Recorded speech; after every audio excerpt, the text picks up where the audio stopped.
Bismillah, alhamdulillah, wassalatu wassalamu ala rasulillah wa ala alihi wa sahbihi wa mawalah wa la hawla wa la quwata illa billah.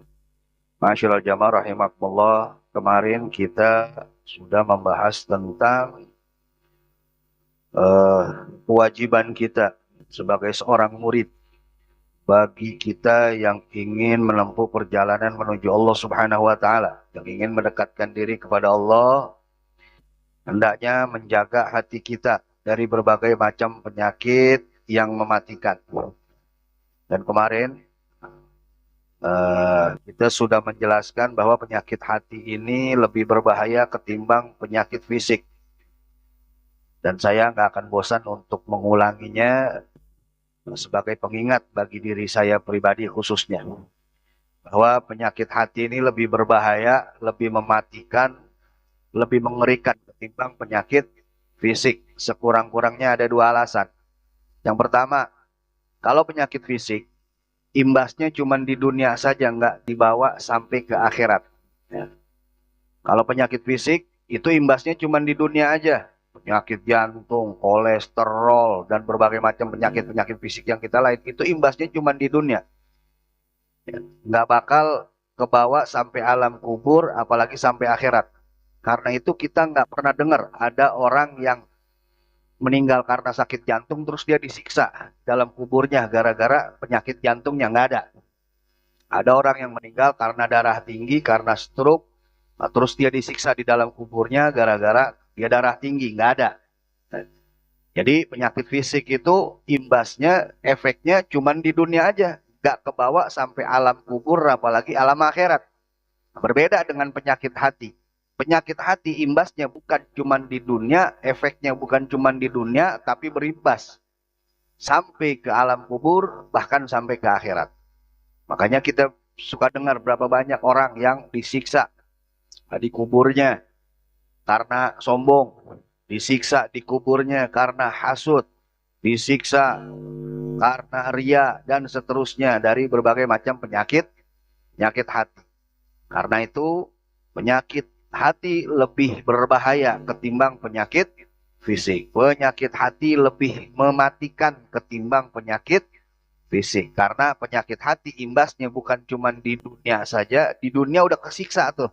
Gara-gara hasutnya dia, gara-gara sombongnya dia, gara-gara riaknya dia, udah kesiksa tuh di dunia. Nanti siksaan yang lebih dahsyat nunggu dia di akhirat kalau dia tidak bertobat. Itu yang pertama. Kenapa penyakit hati lebih berbahaya ketimbang penyakit fisik? Karena penyakit hati imbasnya bukan cuma di dunia, tapi juga ke bawah sampai akhirat. Itu yang pertama. Yang kedua, kenapa penyakit hati ini lebih berbahaya, lebih mematikan ketimbang penyakit fisik? Sebab kalau penyakit fisik terkena kepada seorang muslim. Orang muslim kena penyakit, entah itu penyakit jantung atau yang lainnya, kemudian dia sabar. Dia sabar sambil dia menjalankan syariatnya, dia berobat sebagaimana harusnya, dia ikhtiar ya, ke pengobatan alternatif, ke dokter dan semacamnya. Dia sabar menerima itu penyakit. Kalau dia bersabar, dia ridho, maka itu penyakitnya bisa menjadi penggugur dosa-dosanya dia. Dan bisa menjadi penyebab derajatnya dia diangkat di sisi Allah subhanahu wa ta'ala. Berbeda dengan penyakit hati. Kalau kita kena penyakit hati, hasut, iri, dengki, sombong, dan semacamnya, bukan menjadi penghapus dosa, tapi malah nambahin dosa, bukan ngangkat derajat, tapi justru mengundang laknat dan murka dari Allah subhanahu wa ta'ala. Karena itu, penyakit hati lebih berbahaya ketimbang penyakit fisik. Penyakit hati lebih mematikan ketimbang penyakit fisik. Penyakit hati lebih mengerikan ketimbang penyakit fisik. Nah, kalau saja kita sampai sedemikian rupanya ngejaga fisik kita dari berbagai macam penyakit, harusnya kita lebih mawas diri, lebih serius untuk menjaga hati kita dari berbagai macam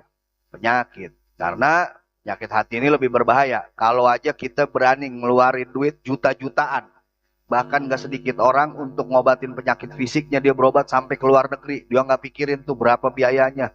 Dia jual rumahnya, dia jual mobilnya, dia jual tanahnya, dia jual asetnya supaya bisa ngobatin penyakit fisiknya.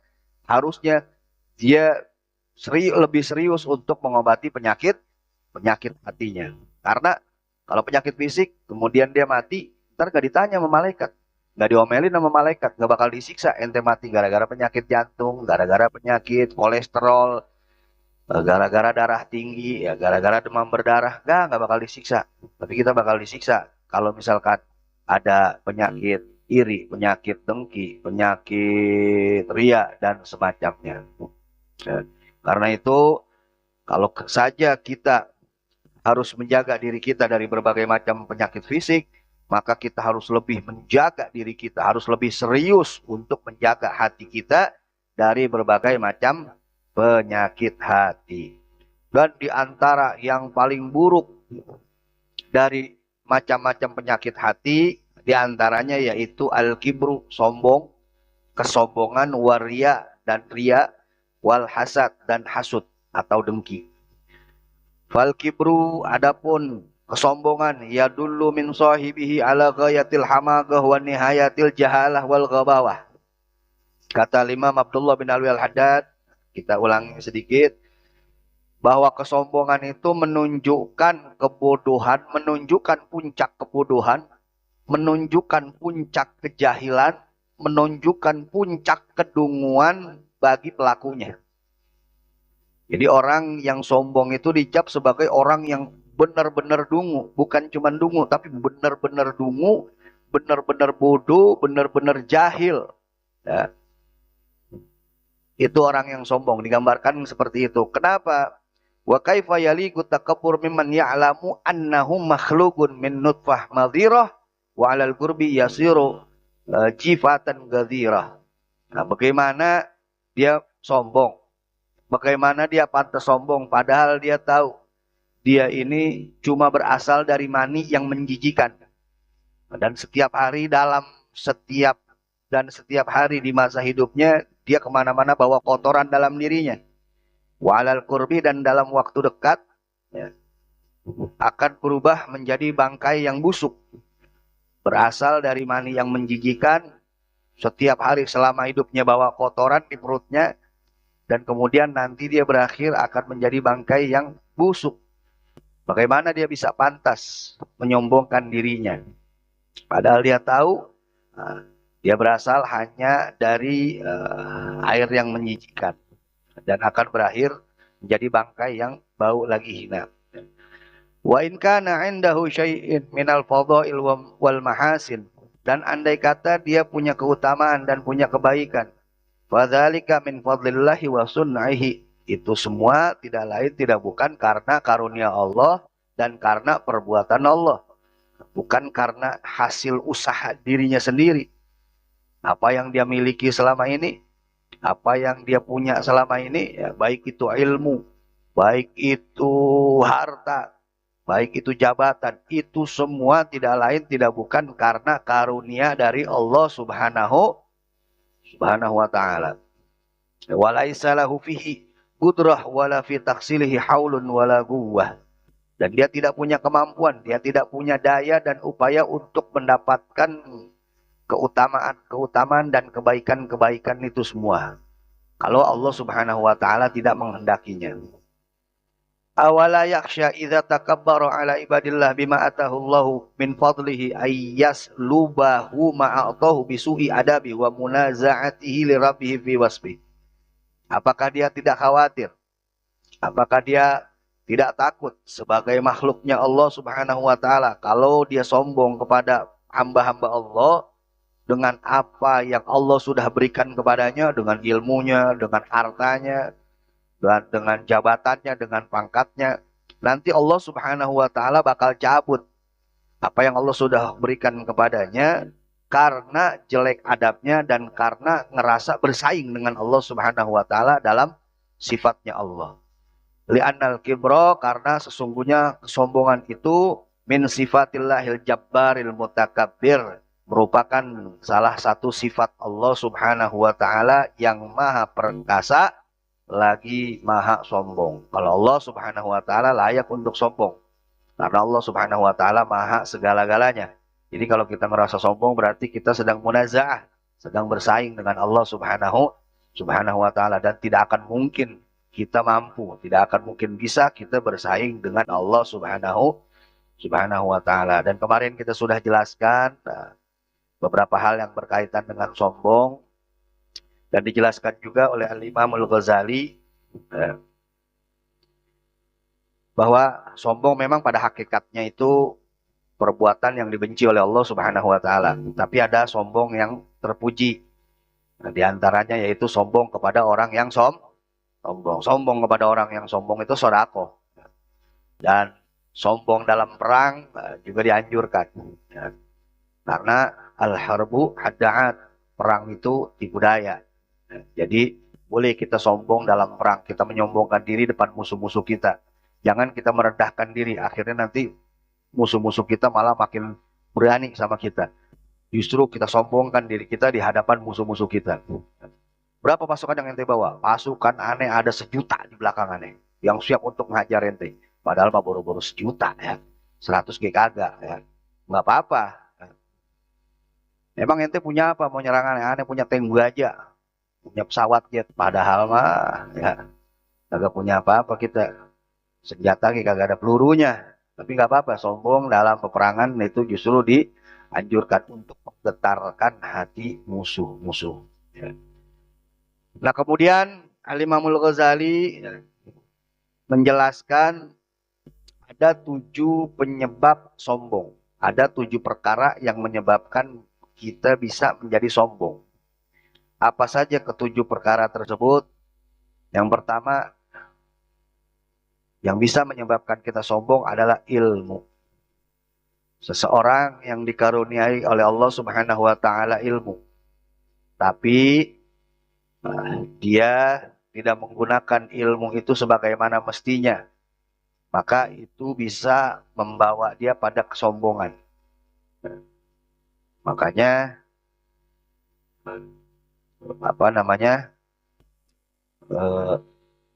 ulama-ulama ini rentan kalau dia tidak ikhlas, kalau dia tidak betul-betul ikhlas karena Allah, dia rentan terjangkit penyakit kesombongan ini. Karena dia ngerasa banyak ilmu, ngerasa tahu lebih banyak ketimbang yang lain, akhirnya timbul kesombongan. Dia ngerasa dia lebih baik dari yang lain. Yang lain ini dia anggap di bawahnya dia. Yang lain ini dia anggap lebih rendah dari dia. Sehingga akhirnya dia sombong dengan ilmunya. Sombongan ulama bagaimana? Sombongan ulama ini diantaranya dia ngerasa pendapatnya dia paling benar, yang lain salah. Dia ngerasa pendapatnya dia paling benar, yang lain salah. Disalah-salahin. Pokoknya dia ngerasa paling benar dia, yang lain salah. Kalau disodorin kitab yang lain yang menentang dia, dia bilang itu kitab kagak asli, itu kitab palsu, udah dirubah isinya. Kalau ada orang yang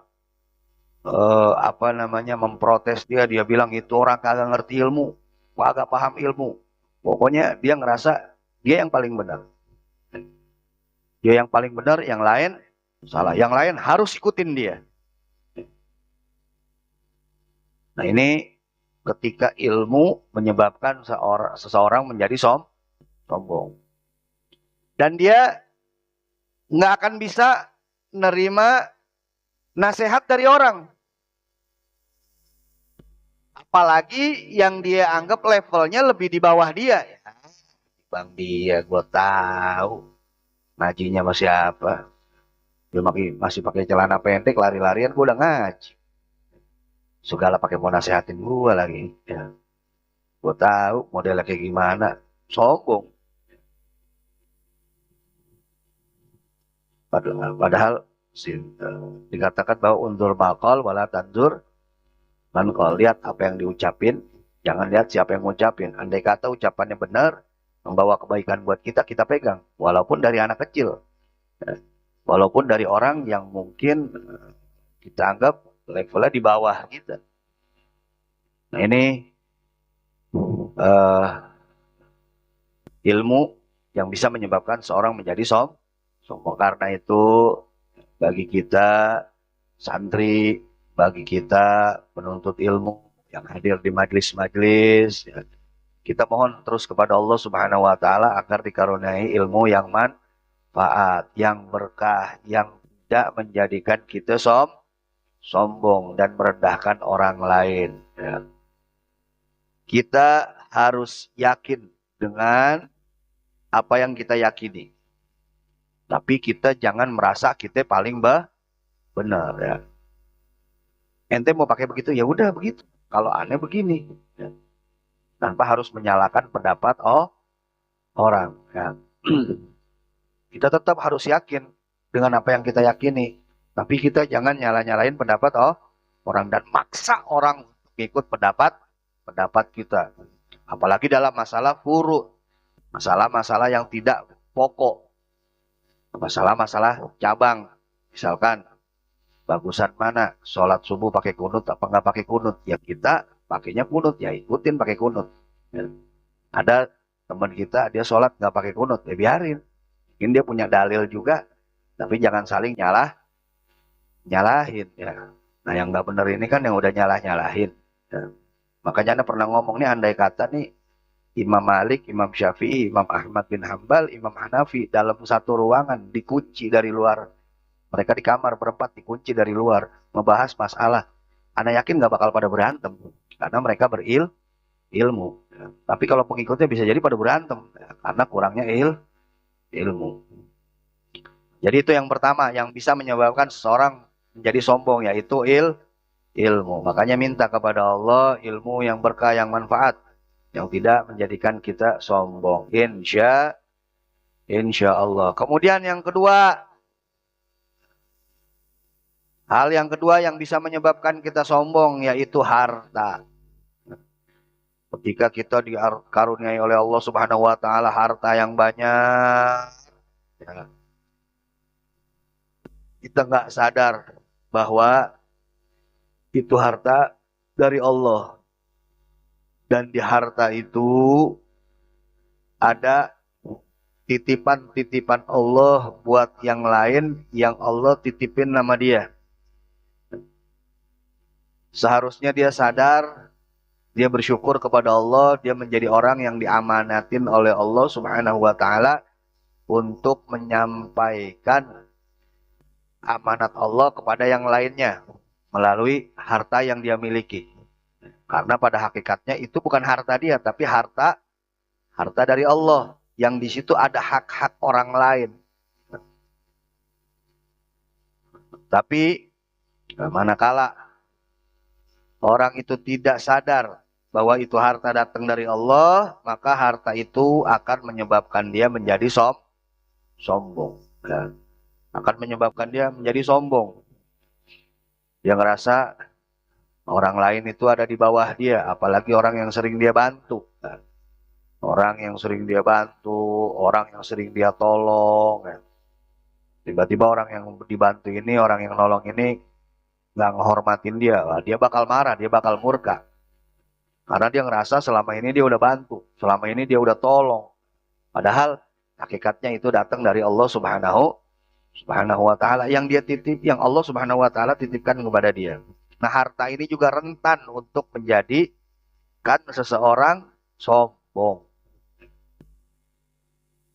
Makanya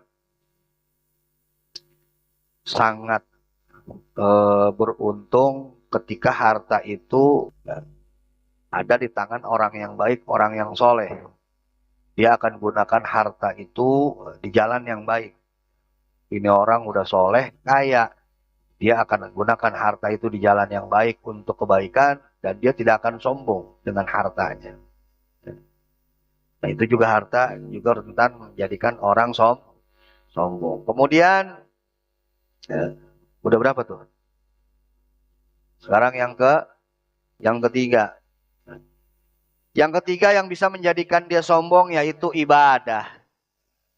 Kalau orang ibadah tidak ikhlas karena Allah, ini juga akan menjadikan dia sombong. Dia ibadah, dia pergi haji, dia kumpulin duit untuk berangkat haji. Begitu pulang haji, ya tetangganya nggak ada yang manggil haji, kesel. Dipanggil kagak nengok.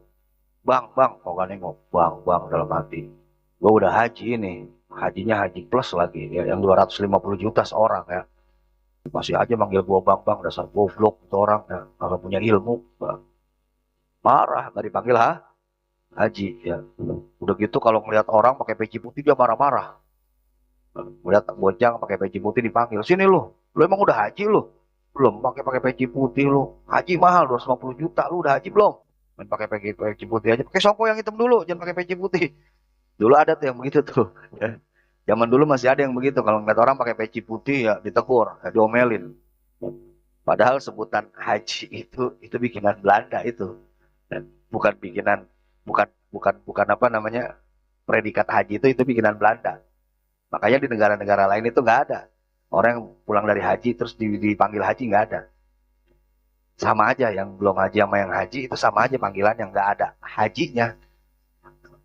Itu ada lakop haji itu ya, sejarahnya itu bikinan Belanda. Jadi setiap yang habis pulang dari haji itu dikumpulin dulu sama Belanda. Khawatirnya mereka membawa misi perjuangan. Makanya ditanda-tandain yang udah haji ya pakein H depannya supaya nanti bisa dipantau sama Belanda. Khawatirnya saat mereka berhaji di Mekah, mereka ketemu para ulama, mereka ketemu kaum muslimin dari berbagai belahan dunia, dapat semangat juang untuk melawan penjajahan, dibawa ke Indonesia, takutnya semangat itu nanti timbul dan akhirnya terjadi perlawanan terhadap penjajah. Makanya ditanda-tandain yang udah haji-haji ditanda-tandain. Terus dipantau ya, sama Belanda. Khawatirnya nanti ada pergerakan, ada pemberontakan. Makanya dilakopin haji-haji. Makanya di negara lain nggak ada tuh. Ya. Tapi bukan berarti kita nggak boleh pakai haji. Bagus, itu penghormatan juga. Bukan sesuatu hal yang dilarang, itu penghormatan.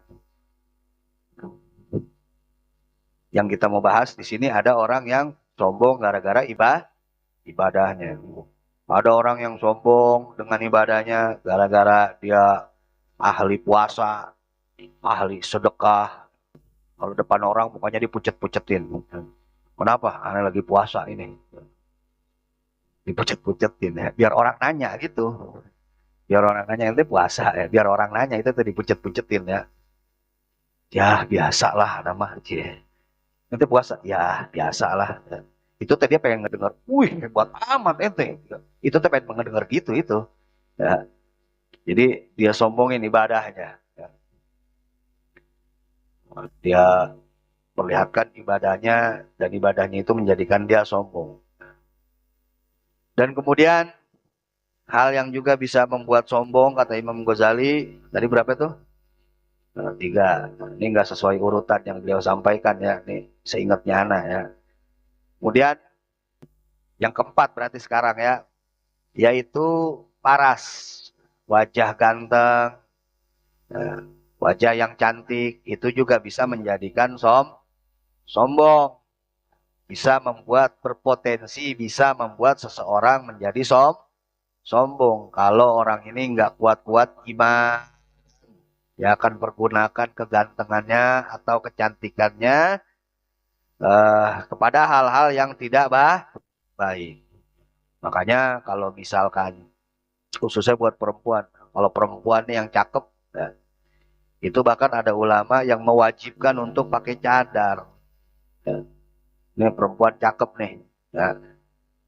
Ada mayoritas ulama itu menghukumi dia wajib untuk pakai cadar. Satu, supaya dia terhindar dari kesombongan, ngerasa cakep. Ya. Kedua, supaya jauh dari fitnah. Pakai cadar. Ya. Nah, kalau perempuan yang jelek, ya, seharusnya nggak usah pakai cadar. Nah benar ini ada ulama yang begitu. Yang cakep yang kudu pakai cadar mah jangan yang jelek.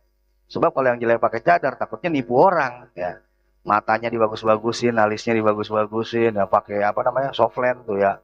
Orang lihat cakep banget begitu dibuka, waduh, ya, tidak sesuai harapan ya, tidak sesuai harapan. Tapi mengukur cakep jeleknya bagaimana? Ya sesuai penilaian masyarakat, sesuai penilaian masyarakat ya. Ma'ruf, sesuai penilaian masyarakat. Ya. Justru yang cakep-cakep yang kudu pakai cadar. Ya. Nah, kalau ente punya adik atau saudara perempuan atau istri ente ya, kalau kata anak mah istri anak cakep bib suruh pakai cadar udah. Kalau mau bib udah ente pakai kantong kresek hitam udah ya. Tutupin ya. Khawatir kecantikannya itu menjadikan dia sombong atau mengundang fitnah. Kemudian yang bisa membuat seseorang menjadi sombong yaitu berapa tuh? Hah? Sekarang yang berapa ya? Yang kelima yaitu nasab. Ini hati-hati nih ya. Khususnya yang merasa punya nasab yang mulia, yang entah itu bersambung kepada Rasulullah, bersambung kepada ulama. Nah, ini juga rentan untuk sombong, rentan untuk sombong. Sayyidina Ali radhiyallahu anhu wa karramallahu wajha menasihati kita, terutama yang mempunyai nasab yang bersambung kepada orang yang mulia. Beliau mengatakan, laisal fata man qala ha huwa abi lakinnal fata man qala ha huwa ana. Bukan seorang pemuda yang cuman bisa banggain orang tuanya doang. Bapak gua nih, wah, gua teh keturunan ini ya. Lu kagak tahu, gua teh keturunan Gatot Kaca misalkan ya. Gua teh keturunan Megalodon misalkan ya. Dia sombong-sombongin, aneh keturunan Rasulullah, aneh keturunan ini, aneh keturunan itu ya. Nah, itu kata Sayyidina Ali bukan pemuda yang begitu, bukan orang gentle. Orang gentle itu yang mengatakan ha huwa ana. Nih gua nih. Jangan merasa ente mulia dengan ente bersambung kepada orang-orang yang mulia, tapi perilaku ente tidak menunjukkan kemuliaan, justru menjadi aib. Ya, menjadi aib bagi datuk-datuk ente, menjadi kakek-kakek ente, jadi aib bagi leluhur-leluhur ente. Karena itu jaga kemuliaan dan jangan menjadikan itu sombong. Bersyukur kepada Allah Subhanahu wa taala dan jangan menjadikan hal itu sombong. Justru jadikan itu tanggung jawab yang harus benar-benar kita jaga. Nah, kemudian yang juga bisa membuat seseorang sombong yaitu berapa tuh? Hah? Yang sekarang berapa ya? Hah? 6 atau 7? Yang bisa menjadikan seseorang sombong itu selain ilmu, ibadah, harta, kemudian apalagi tadi? Paras, kemudian nasab, yang selanjutnya yaitu kekuatan. Kekuatan, kalau kita dikaruniai fisik yang kuat, nah, syukuri itu, jangan sampai itu menjadikan kita sombong. Kekuatan juga bisa berpotensi menjadikan orang sombong, sehingga akhirnya dia gampang atau mudah menzolimi orang-orang lain. Dan kemudian yang terakhir yang bisa menyebabkan seseorang sombong yaitu pengikut yang banyak. Pengikut yang banyak. Dia ngerasa pengikutnya banyak, akhirnya itu menjadikan dia sombong, menjadikan dia lupa diri, jadikan dia nggak sadar diri dan akhirnya terbuai. Dan akhirnya dia terjerumus ke dalam kesombongan. Na'udzubillahi min dzalik. Nah, itu beberapa hal yang bisa membuat kita sombong. Dan hebatnya Imam Ghazali ini, ketika dia menjelaskan penyakit-penyakit hati, dijelasin sama dia penyebab-penyebab ciri-cirinya, penyebab-penyebabnya. dia juga ngejelasin cara ngobatinnya. Sekurang-kurangnya cara ngobatinnya ada eh, ada enam, cara untuk mengobati penyakit sombong. Yang pertama, ketika kita berhadapan dengan anak kecil, ya, ketika kita berhadapan dengan anak kecil, ya, tancapkan dalam hati kita, anggap ini anak kecil ini lebih bagus dari kita, lebih baik dari kita. Kenapa? Karena dia masih kecil, dosanya masih sedikit. Sedangkan saya udah gede, udah tua, udah berumur. Pasti dosa saya lebih banyak daripada dia. Maka nggak layak saya sombong di depan anak kecil ini, di depan bocah ini. Karena dosanya lebih sedikit ketimbang saya. Saya lebih berumur, lebih tua, tentunya dosa saya lebih banyak ketimbang dia yang masih kecil, yang mungkin dosanya belum seberapa. Kemudian yang kedua, kalau kita ketemu orang tua, tancepin dalam hati kita, anggap orang tua ini lebih banyak ibadahnya ketimbang kita. Ini orang udah sepuh, sholatnya lebih banyak dari saya, puasanya lebih banyak dari saya, baca Qurannya pasti lebih banyak dari saya, ibadahnya lebih banyak dari saya. Saya masih muda, masih banyak kurangnya, sholat masih kurang, puasa masih kurang, ketimbang dia, banyakkan dia. Karena itu saya nggak pantas sombong di depan dia. Karena ibadahnya dia tentu lebih banyak ketimbang ibadah saya. Kemudian yang ketiga, kalau kita ketemu orang alim, ulama, ya, tancepin dalam hati kita, anggap ulama ini ilmunya lebih banyak dari kita. Ini orang ilmunya lebih banyak dari kita. Pasti derajatnya lebih tinggi dia ketimbang saya. Sedangkan saya fakir ilmu. Saya belum bisa apa-apa. Saya orang bodoh, dia orang berilmu. Tentu dia lebih baik dari saya. Dan kalau misalkan kita ketemu orang bodoh, kita anggap dia lebih baik dari kita. Kenapa? Dia lebih bodoh dari saya. Walaupun saya lebih banyak ilmunya, dia lebih dikit ilmunya. Ketika dia melakukan kesalahan, ketika dia melakukan kemaksiatan, itu mungkin karena dia tidak tahu. Sedangkan saya banyak tahu. Ini nggak boleh, itu nggak boleh, ini nggak boleh, itu nggak boleh. Tapi saya masih tetap lakukan. Saya melakukan maksiat dalam keadaan saya tahu. Sedangkan dia melakukan kemaksiatan dalam keadaan dia tidak tahu. Maka itu dia pasti lebih baik dari saya. Kemudian ketika kita melihat orang jahat, orang buruk, ya, jangan kita ngerasa lebih baik dari mereka.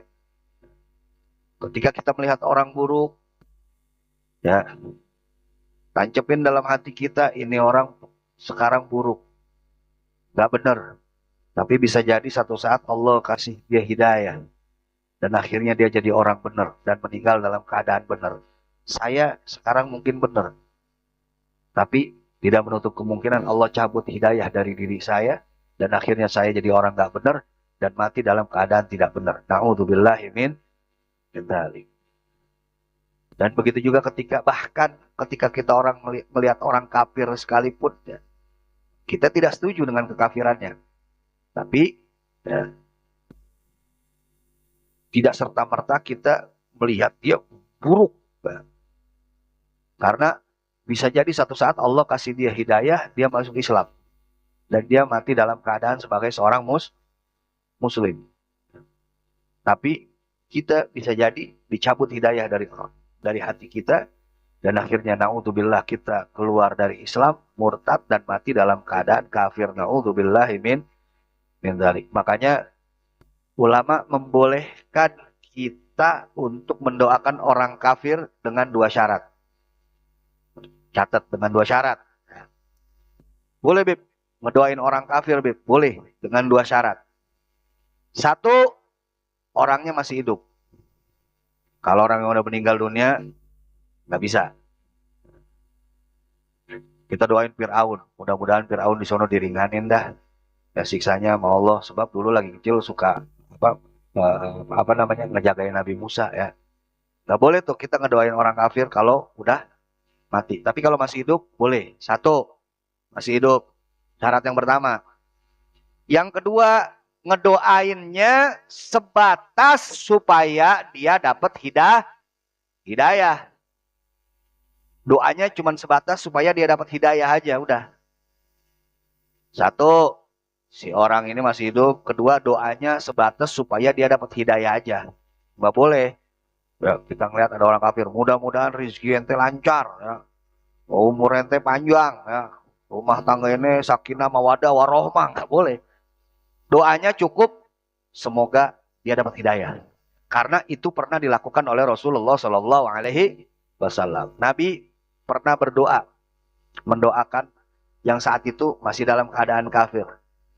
Dua orang. Nabi berdoa, ya Allah muliakanlah Islam ini dengan salah satu Umar.